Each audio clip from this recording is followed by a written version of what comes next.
Բարի երեկո,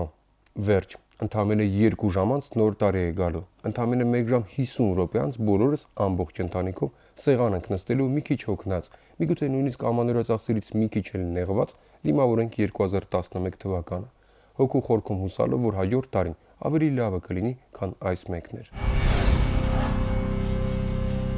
Մեր կենցաղի իրողությունների ու ամենատարբեր իրադարձությունների մեջ շատ հաճախ մոռանում ենք, որ կան պարզ բաներ, որոնք ճիշտ է միգուցե անկարևոր են թվում, միգուցե սովորական, միգուցե նույնիսկ արդեն հոգնեցրած, բայց իրական երջանկությունը հենց դրանց մեջ է։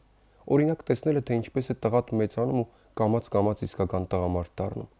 Մենք զբաղված լինելով մեր գործերով, ամենատեսակ տոքսերով, միգուցե այդ ընթացքը միշտ չէ, որ նկատում ենք, բայց երբ ինչ-որ մի իրադարձություն է տեղի ունենում, ասենք տղադ ինչ-որ խելացի միտք է ասում կամ օգնում քեզ տնային հարցերում, հասկանում ես, որ մեծացել է, եւ այդ պահը երջանկության պահն է։ Ինչպես է սկսում առաջին քայլերն անել 10 ամսական աղջիկը։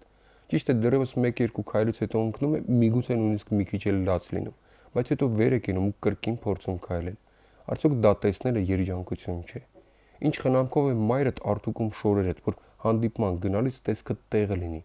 Կարծեք թե սովորական մի գործ է, սակայն տեսնելը, թե ինչպես է նա սեր դնում նույնիսկ այդ տրիվիալ, սովորական կենցաղային գործի մեջ, տեսնել է այն սերը, որը կա քո նկատմամբ։ Արդյոք դա չէ երջանկությունը։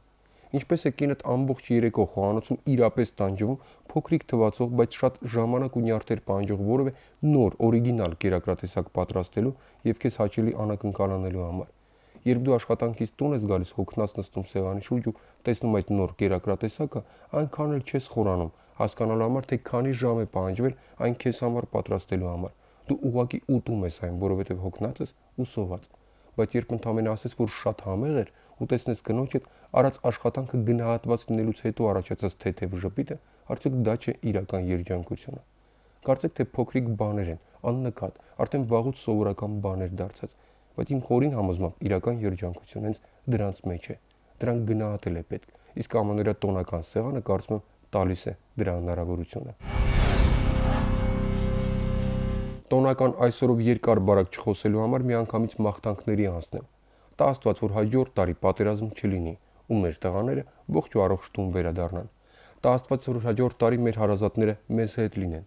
Տա Աստված, որ հաջորդ տարի մենք բոլորս գոնե մի քիչ ավելի հանդուրժող դառնանք, մի քիչ ավելի զիջող, մի քիչ ավելի աշխատասեր, մի քիչ ավելի բարի, մի քիչ ավելի ազնիվ ինքներս մեր ու շրջապատի նկատմամբ, մի քիչ ավելի կրթված, մի քիչ ավելի պարկեշտ ու մի քիչ ավելի գնահատող։ Եթե այդ ամենը լինի, տարին էլ հաստատ լավը կլինի, ուր պիտի փախչի։